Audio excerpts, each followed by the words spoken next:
In 2020, the Alan Chasney-led administration demolished the Royal Jail, which housed the police headquarters and custody suites, reneging on its word regarding dialogue with the National Trust following an injunction. The police force now has to detain suspects at police stations with limited jail cells due to the absence of a mass detention center. In his budget presentation, Prime Minister Philip J. Pierre announced an imminent contract signing to rebuild custody suite.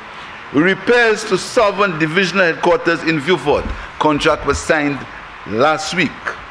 Repairs to police stations in Canries, Micoud, Richford, and Marchand. Construction of custody suites, a project plagued by administrative delays. I'm pleased, Mr. Speaker, to inform you that a contract for the construction will be signed this week. Regarding the court system, the government will increase the allocation for legal aid and court-appointed lawyers. This move will help address the backlog of cases, ensure the rights of the accused, and secure justice for victims. We will begin the construction of the House of Justice to house the criminal, civil, and magistrates courts to eventually alleviate the congestion and poor working conditions presently experienced in some of our court buildings. Consideration will be given to the enactment of legislation for judge-only criminal trials. The completion of the process of the ascension to the Caribbean Court of Justice will make appeal to the highest court more affordable and accessible to all.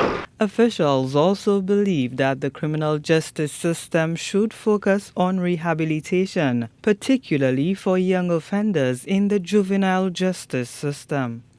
An allocation has been made for the commencement of preliminary works, public consultation, and designs for the conversion of the former George Charles Secondary School to a rehabilitation center. A crime and violence reduction project will be implemented to engage vulnerable and at-risk individuals in education and parenting.